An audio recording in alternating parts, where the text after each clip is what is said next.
Okay, so first of all, thanks for the NCTS to give me the opportunity to present our recent work. And my title is Fragmented Many-Body States of a Spin-2 Bose Gas. And we know that the fragmentation in a Bose-Einstein condensate has been studied for quite some time. So now we're trying to show that the construction of the many-body states of a spin-2 Bose gas, there are some perspectives in the spin-1 system.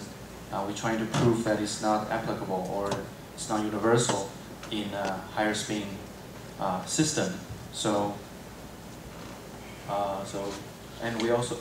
here's the outline. So first of all, I will give some introduction of the Bose-Einstein condensation, its definition, and also the definition of fragmentation, and the Hamiltonian of spin-2 Bose gas. And then I will go to the mean field phase diagram first, and then trying to show what is the exact many-body ground states for this system, and trying to compare with the angular average states. That's the perspective adopted in a spin-1, and also taken for granted in some of the review articles that we think is not appropriate. And then I'll conclude. So you can describe a system by its single particle matrix elements. And it's a scalar bosonic operator that annihilates a boson at position R and created at position R prime. So, and you can diagonalize this single particle matrix in terms of Ni eigenvalues. And if there's only one macroscopically large eigenvalues of order n, in the sense that one of them is order of n and is much larger than the other eigenvalues, and you say it's a single condensate. And if you have several eigenvalues that's of order of n, and then you say the system is fragmented. Okay? And the motivation to study the many-body states is that we hope that maybe these many-body states can be realized in a few particle system. For example, you can see the progress in the fermionic atoms that you can prepare deterministically prepare finite number fermionic atoms, or in anti-ferromatic Heisenberg spin chain system. So in the sense that we hope that some of the fragmentation in the bosonic system can be observable in the near future. So to give some examples of the fragmentation state, I give two examples, and one of them is the atoms in the double well system. And the Hamiltonian can be simply described in the following, that there's atom-atom interactions characterized by the interaction parameter G. And you do have a single condensate if the G is larger than 0 and the system prefers to stay either in the one well or the other. And if the G is smaller than 0, you have a Fock state and it is fragmented. And if you compare this Fock state with the coherent state, which is a single condensate, and you'll see that the difference is that the off-diagonal elements are present for this coherent state. And you can also use this relation between the Fock state and coherent state, that you can show that the Fock state can be described by a phase average of the single condensate or the coherent state in such a system. And another example is for the spin-1 bosons, that if you use this single mode approximation, then you can describe your wave function in the following, that the spatial part of the wave function is frozen, and you only focus on the spin part of your wave functions. And then you can go to the mean field energy, and the mean field energy only characterized by the C1 parameters. That's the difference of the scattering, S-wave scattering lengths of total spin channels of 2 and 0. And you will have two phases that's known. One is for the ferromagnetic, and the other is the polar phases for negative or positive C1. And you can also find its many-body states in terms of three quantum numbers. N, F, Fz is a total number of particles and the total spin, and Fz. And then, so this is the exact ground state, which is fragmented. And you can, but we also know that this fragmented state is fragile against weak magnetic fields or some non-symmetric perturbations. And the single condensate is easily restored if you have some perturbations. And this fragmented state can be described by this spin singlet operator in a spin 1 system, in the sense that you can describe your many-body states in terms of coherent state, in the sense that the coherent state pointing at some specific direction n, and if you angular average that in a SO3 symmetry, and then you can go back to the fragmented state. And this statement has been thought to be universal in a spin 1 system, and now we're trying to prove or trying to show that this is not quite as we thought as it is, because in a higher spin system that you don't really have this property. So what happened for the spin 2 case? So we can write down the spin 2 Hamiltonian, and using the same, again, the single mode approximations, and you have three parameters, especially for the beta and alpha, for the one extra parameter from the spin channel of 4, which is G4 here. Okay, and we can find its mean field phase diagram is also calculated, and its mean field energy can be expressed in terms of beta and alpha for the magnetization of the system or the amplitude of the spin singlet. And you will have three phases, either ferromagnetic, that you have a finite magnetization, or it's a polar, that you have a finite amplitude of a spin singlet, or you have a cyclic phase that both of them are 0. And you can describe the system in terms of this spin singlet operator. That's for the spin 2 system. Like here, that you generate two particles in the 0 total spin sector. And what's the many-body states? That you need another quantum numbers that is tau. And the tau can be, this quantum number can be constructed by the number operator n and the spin singlet operator, in the sense that the common eigenvectors, instead of just n, f, z as in spin 1 system, you have two extra quantum numbers, tau and n3 naught. And this extra quantum number can be also constructed by this dynamical symmetry argument that it's an invariant in the Casimir operator for the SO5 group, in the sense that we spin 2 system has a SO5 symmetry. So tau is basically the number of particles other than the 2-particle spin singlet, and it can be it involves number of particles for the 3-particle spin singlet, and extra lambda represents the particle numbers, the number of particles other than the 2-particle and 3-particle spin singlet. So in a sense that we can construct the many-body states in terms of these 5 quantum numbers. And here's the results. We calculate the many-body states up to 9 particles, and you can see for the polar regions, this is the mean field phase compared to the many-body states. For the polar regions, you have a combinations of a theta2 dagger or a theta3 dagger up to for odd or even number of particles. And for the cyclic regions, you have a combinations of, for example, for the 6 particles here, you have a theta3 dagger to the 2 and a theta2 dagger to the 3. In the sense that you have a combinations of 2 possibilities constructing from the spin singlet operators. It's basically due to this non-commutation of theta2 and theta3.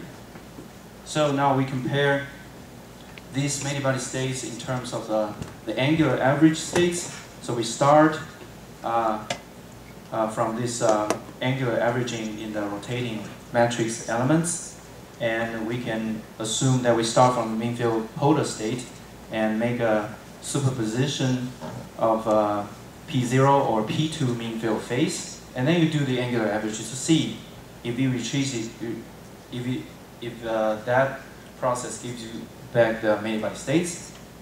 And it turns out that the result is a superposition of theta 2 delta 3 and theta 3 delta 2 2.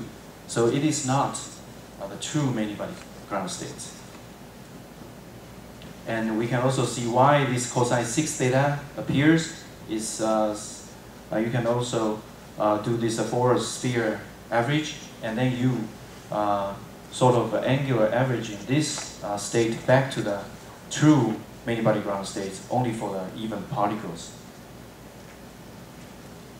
So, okay, so here we conclude here that in the beginning, the correspondence between the angular average mean field states and the exact many-body ground states is actually only for the mathematics. There's no physical reasons. And you can see this phase diagram that I just showed that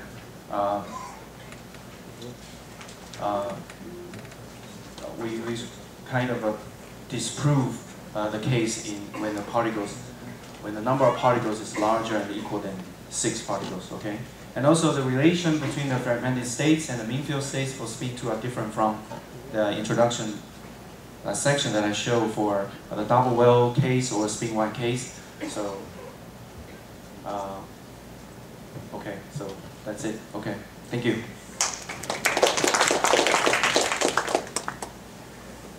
Our speakers are very proficient.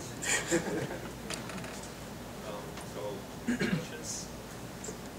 Well, we'll have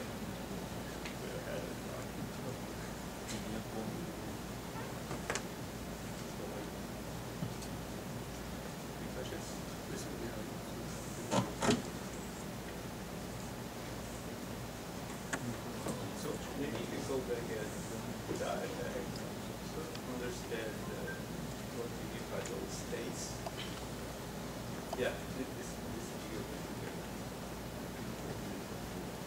I'm not sure I understand what you mean by these states. You mean the many-body ground states. So the many-body ground states have 3 regions, similar to the mean field phase case, that you have a polar regions, cyclic regions, and ferromagnetic regions, in the sense that you have a non-zero magnetization. So in a sense, for the ferromagnetic regions, that you have a finite number of particles that has non-zero magnetizations. And for the polar case, you have spin singlet combinations such that you are in the 0 spin sector. And in the cyclic regions, you need to require your system to be 0 magnetization and also 0 singlet amplitude as well. So that's how you define your cyclic many-body ground states here. So for the polar regions and for the even particles, for example, 2, 4, 6, or 8, you always have a spin singlet theta 2 up to some factor half n. So that's the true many-body ground states. And then we go on to show that the angular average process does not give you the true many-body ground states, in the sense that the concept or the representation in the spin 1 is just a coincidence in the spin 1 case. So we just disprove that statement in the higher spin system, so it's not a universal statement. But for the many-body ground state, you mean it's a finite n, right? It's not the thermodynamic many-body. Non-thermal. Yes. Yeah, for the few particle system, yes. So I'm confused. So n equals oh. So I'm confused. So n equal to 9 means that there are 9 bosons. Yes. Yes. Okay.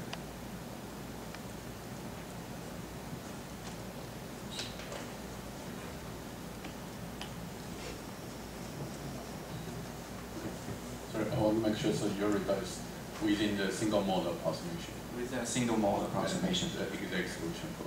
Yes, exact solution for the made by ground states of the Hamiltonian for a finite number of particles. So what's the implication to the experiments? So for example, are you expecting to see?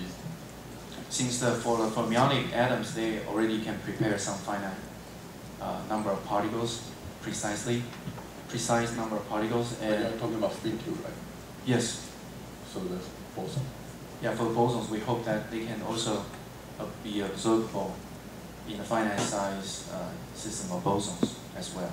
Though we know there are some, it's more difficult for bosonic atoms.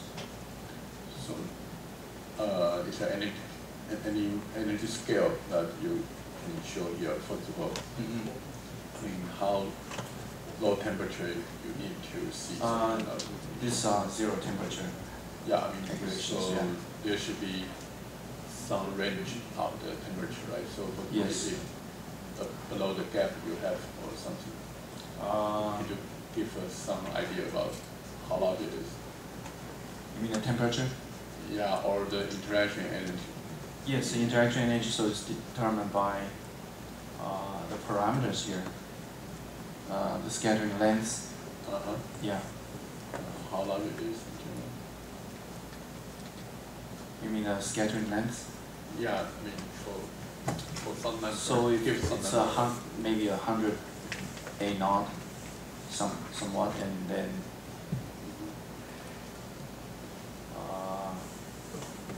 No, that's general interaction rate. yes. But I think you will need the switch field part. Yeah. Yes, you mean the spin-spin interactions. Right. Yeah. Yeah, I don't have exact numbers here, and it's also finite number of particles. So it also depends on the finite number of particles for the ground state energy. So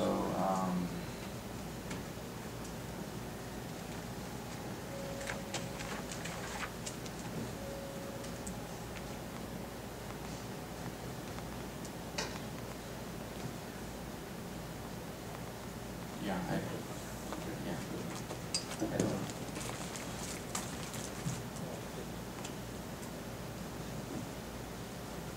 Further questions, let's take the again.